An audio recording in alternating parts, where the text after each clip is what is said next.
एक जिंदगी अधूरी मिली सौरभ राजपूत से, एक ऐसे व्यक्ति से जिसने अपने सपनों को जीने की पूरी कोशिश की। सौरभ राजपूत एक जवान लड़का था जिसका फ्यूचर बहुत ब्राइट था। उसके सपने बड़े थे और उसे अपने सपनों को पूरा करने का जुनून था। उसने अपनी लाइफ मर्चेंट नेवी जैसे चैलेंजिंग फील्ड को डेडिकेट कर दी थी। यह एक ऐसा क्षेत्र था जो साहस और समर्पण की मांग करता था। उसके वॉयजेस उसे दूर दूर के ओशंस तक ले जाते थे, लेकिन उसका दिल हमेशा घर के लिए तरसता था। समुद्र की लहरों के बीच भी उसका मन अपने परिवार के पास ही रहता था। उसने मुस्कान रस्तोगी से शादी करके प्यार और सुकून पाया। उनकी शादी एक नई शुरुआत थी, एक नई यात्रा की शुरुआत। उन्होंने साथ मिलकर एक जिंदगी बनाई और उन्हें एक प्यारी सी बेटी का आशीर्वाद मिला। उनकी बेटी उनकी दुनिया का केंद्र बन गई। सौरभ को क्या पता था कि जिस औरत से वो प्यार करता है वही उसकी मौत की वजह बनेगी। यह एक ऐसा सच था जिसे जानकर उसका दिल टूट गया। सौरभ एक रूटीन वाला आदमी था, अपने काम और फैमिली के लिए डेडिकेटेड। उसकी दिनचर्या में कोई भी बदलाव उसे असहज कर देता था। वो एक लविंग हस्बैंड और प्यार करने वाला फादर था। उसकी हर खुशी उसके परिवार से जुड़ी हुई थी। उसकी लाइफ सिंपल खुशियों के इर्द गिर्द घूमती थी। एक खुशहाल परिवार, एक फुलफिलिंग करियर और अपने घर की कंफर्ट, ये सब उसकी जिंदगी के महत्वपूर्ण हिस्से थे। लेकिन लगता है कि किस्मत को कुछ और ही मंजूर था। उसकी जिंदगी में आने वाले तूफान ने सब कुछ बदल दिया। झूठ का जाल, धोखा और चालबाजी। मुस्कान एक खतरनाक मकसद से झूठ के जाल में फंस गई। उसने अपने एक पुराने अक्वेंटेंस साहिल शुक्ला से दोबारा कनेक्ट किया और एक डेंजरस अफेयर शुरू हो गया। उनका रिश्ता लस्ट और सीक्रेसी से भरा हुआ था, जिसने ऐसे इवेंट्स की शुरुआत की जिसके डेवस्टेटिंग कॉन्सिक्वेंसेस हुए। मुस्कान, एक चालबाज औरत, ने साहिल की कमजोरियों का फायदा उठाया। उसने स्नैपचैट पर फेक अकाउंट्स बनाकर उसकी मरी हुई मां का इंपर्सनेट किया। ये मैसेजेस साहिल को इन्फ्लुएंस करने के लिए बनाए गए थे, उसकी फीलिंग्स और बिलीव्स के साथ खेलते हुए। उसने उसे झूठ बोले, धीरे धीरे उसके दिमाग में अपने हस्बैंड सौरभ के खिलाफ जहर भरते हुए। एक घिनौना काम, खौफनाक मर्डर। इस कहानी में हम आपको उस रात की हर भयानक घटना से रूबरू कराएंगे। उस भयानक रात मुस्कान का खतरनाक प्लान पूरी तरह से सामने आया। उसकी मुस्कान के पीछे छुपी थी एक घातक साजिश।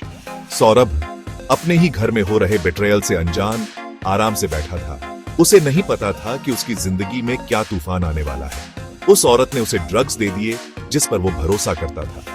वो नहीं जानता था कि ये दवाइयां उसकी मौत का कारण बनेंगी। वो दवाइयां जो उसकी वेलबीइंग के लिए थीं, अब उसकी जिंदगी को खत्म करने वाली थीं। उसकी मौत का कारण बन गई। जैसे ही वो बेहोश हुआ, उसकी जिंदगी की डोर टूट गई। जैसे ही वो बेहोश हुआ, उसकी हालत बिगड़ने लगी। वो आदमी जिसने समुंदर के तूफानों का सामना किया था, अब पूरी तरह हेल्पलेस हो गया। उसकी ताकत और साहस सब बेकार हो गए। पूरी तरह हेल्पलेस हो गया। साहिल मुस्कान के मैनिपुलेशन और झूठ के असर में उसके डेडली गेम का हथियार बन गया। वो नहीं जानता था कि वो एक खतरनाक खेल का हिस्सा बन चुका है। उसके डेडली गेम का हथियार बन गया। सौरभ को चाकू मार दिया गया। सौरभ को चाकू मार दिया गया और उसका खून उन हाथों पर लग गया था जो कभी उसे प्यार से पकड़ते थे। उसका खून उन हाथों पर लग गया था जो कभी उसे प्यार से पकड़ते थे। बर्बरता यहीं खत्म नहीं हुई। सबूत मिटाने के लिए बर्बरता यहीं खत्म नहीं हुई। सबूत मिटाने के लिए उसकी लाश के टुकड़े कर दिए गए। उसकी लाश के टुकड़े कर दिए गए और उनकी घिनौनी हरकत छुपाने की एक बेताब कोशिश की गई। उनकी घिनौनी हरकत छुपाने की एक बेताब कोशिश। लेकिन क्या वो अपने मकसद में कामयाब हो पाए?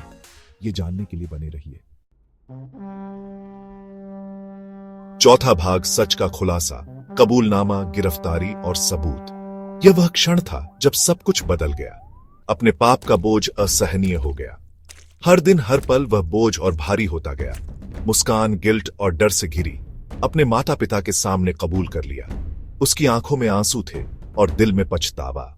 सच एक तेज तूफान की तरह उनके परिवार को तहस नहस कर गया। पीछे सिर्फ बर्बादी छोड़ गया। हर कोई सदमे में था। पुलिस को अलर्ट कर दिया गया और जस्टिस की लड़ाई शुरू हो गई। कानून ने अपना काम करना शुरू कर दिया। साहिल और मुस्कान को गिरफ्तार कर लिया गया। उनके झूठ और धोखे का पर्दाफाश हो गया। उनके चेहरे पर पछतावे की छाया थी। सबूत, एक टूटे हुए शीशे के टुकड़ों की तरह उनके एक्शंस की भयानक सच्चाई दिखा रहे थे। हर टुकड़ा एक कहानी कह रहा था। सीमेंट से भरा ड्रम एक खौफनाक ताबूत सौरभ के अवशेषों को संजोए हुए था, उनकी क्रूरता की गहराई का एक भयानक प्रमाण। यह दृश्य दिल दहला देने वाला था। 5वां भाग सौरभ के लिए न्याय, कानूनी कार्यवाही और परिवार की गुहार। कचहरी सच्चाई और न्याय की लड़ाई का मैदान बन गई। प्रोसिक्यूशन ने पुख्ता सबूतों के साथ आरोपियों के खिलाफ एक मजबूत केस पेश किया। डिफेंस ने कमजोर दलीलें देते हुए डिमिनिश्ड रिस्पॉन्सिबिलिटी की बात करने की कोशिश की, लेकिन सच मजबूती से खड़ा रहा। सौरभ का परिवार उसके जाने से टूट गया, न्याय की मांग कर रहा था। उनके दुहक की गूंज कोर्टरूम की दीवारों में गूंज रही थी। वे कानून से मदद चाहते थे, उम्मीद करते हुए कि दी जाने वाली सजा एक एग्जाम्पल बनेगी, एक कठोर याद दिलाएगी कि धोखे के अंधेरे कोनों में भी सच्चाई की जीत होगी।